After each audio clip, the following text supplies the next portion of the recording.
আমি 12 সালে এই আমলিকে সন্ত্রাসের হাতে নির্যাতিত, আমার দুটো হাত ঠ্যাং ভাঙা, আমি সোজা হাঁটতে পারি না। আমি অনেক নির্যাতন শিকার, ঘের লুট, তারপর মারপিট, অর্থনৈতিক বিভিন্ন আমি দুর্বল, অর্থনৈতিক যেভাবে আমার এই করেছে, কেস মামলা অনেক কিছু দিয়ে আমার অনেক ক্ষতিগ্রস্ত করেছে।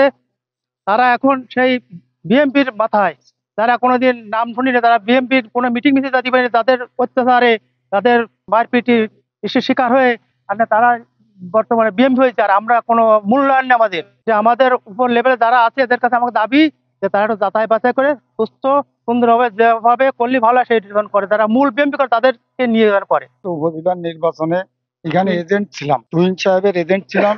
কিন্তু আমাকে এজেন্ট থাকার অপরাধে এই আমলিকের দোসররা এই টেনে এসে বের করে নিয়ে মারে এবং তারা কি করে আজকেরা এই বিএনপির সদস্য হয়, এটাই আমার জোর দাবি। মাঠের অলরাউন্ডার আমি, আর ঘরের allrounder Tylox. Tylox toilet cleaner, clean মানেই টাইলক্স। আমি আজ 4বার মার খাইছি। তাদের যারা আমাদের মারিছে তাদেরকে কেন ওই কমিটিতে নেওয়া হচ্ছে এই দাবি জানায়। আমার ন্যায় বিচারের সাথে আমার উপরে কর্মকর্তাদের উপরে নেতাদের কাছে আমার ন্যায় বিচারের সাথে এই মানববন্ধন করেছি। আমাদের যারা মারিছে, আমার এই ঠেংটা বড় 4বার ব্যাঙে দিছে, ব্যাঙে দেওয়ার পরেও আমার এটা ক্ষান্ত হয়নি। এখনো পর্যন্ত আমাদের ভিতরে ঢুকে এত কিছু করতেছে। আসলে বিগত আওয়ামী সরকারের আমলে যারা চিহ্নিত আওয়ামী লীগ, যারা সামনের সারিতে মিছিল মিটিং এ রয়েছে এবং ফেনায় থেকে তারা শুভেচ্ছা জানাইছে, সেই সব আওয়ামী লীগের লোকদেরকে এই বর্তমান বিএনপির কমিটির সদস্য করা হয়েছে, যাদের দ্বারা আমরা বিভিন্ন সময় নির্যাতিত হয়েছি ভোট দেওয়ার অপরাধে এবং এজেন্ট থাকার অপরাধে।